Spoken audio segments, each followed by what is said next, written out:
Gentlemen, how are we doing? Gerry. Thanks. Happy New Year to you. Same to you. Good start, Gerry. Well, it wasn't a good start. Good finish, so. Good finish. The start was a little bit iffy now, to be fair. Like, you know. I suppose you improved a lot in the second half, and although you couldn't get level at any stage, you know, to finish in such a manner, I suppose. Look, it was pleasing. It was pleasing from our point of view. At half time, we'd have taken any sort of result because we felt that we were going to get a bit of a trimming. But in fairness, like the lads really tied it up, and I think the new guys in particular, Shane Golden, Diarmuid Ryan, Ryan Taylor, Mikey O'Neill was outstanding. The subs made a big difference when they came in as well, and we got to grips with the full back line with their full forward line when Jack came in and steadied it up.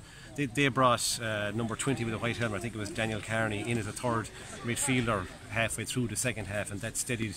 They got 3 very handy points on the back of that before we reacted to that.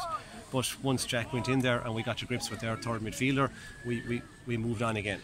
Yeah, good few missed chances, I suppose, Gerry. But I mean, at the end of the day, the lads weren't afraid to keep taking on those, and eventually they're going to go over. Look, what I suppose it's whatever it is at the end of December, you know, we probably created a huge amount of scoring opportunities, particularly in the second half. And I'd say Niall will probably be a bit disappointed with some of the frees that he missed as well. But overall, you know, young Gerry Cooney, he kept at it. Ryan kept at it.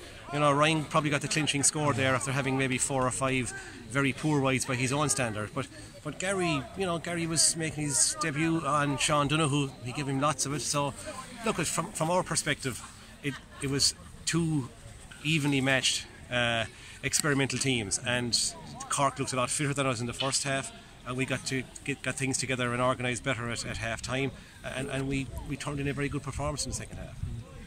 And obviously the goal was the changer, bringing on Colin. Obviously he is a target man, and he just let fly really. So, but it was important because Colin was no way back other than that. No, definitely. But look at Colin. He's a huge man, but for a huge man, he's got brilliant hands. You know, he's that ball. He had a lot to do when the ball fell at his feet, and he executed brilliantly.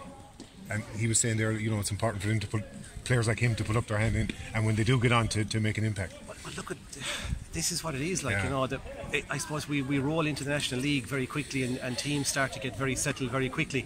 Like, you know, if you look at any of the teams that played in the National League, particularly ourselves and Cork last year, the teams don't change that much once you get into a settled formation. So it's vital when you do come in and you get the opportunity that you take your chance. And now it's down to Waterford. Obviously Cork are playing Waterford during the week, but you'll be down to Dungarvan next weekend. Dungarvan, yeah. I hope it's not. Geez, they're saying it's on at 3 o'clock. Like, you know, it's an hour later than today. Yeah. So like, hopefully the lights are working down there for sure. Yeah. Thanks, Gerry. Thanks. Thanks. Okay, we'll see you lads. Take care.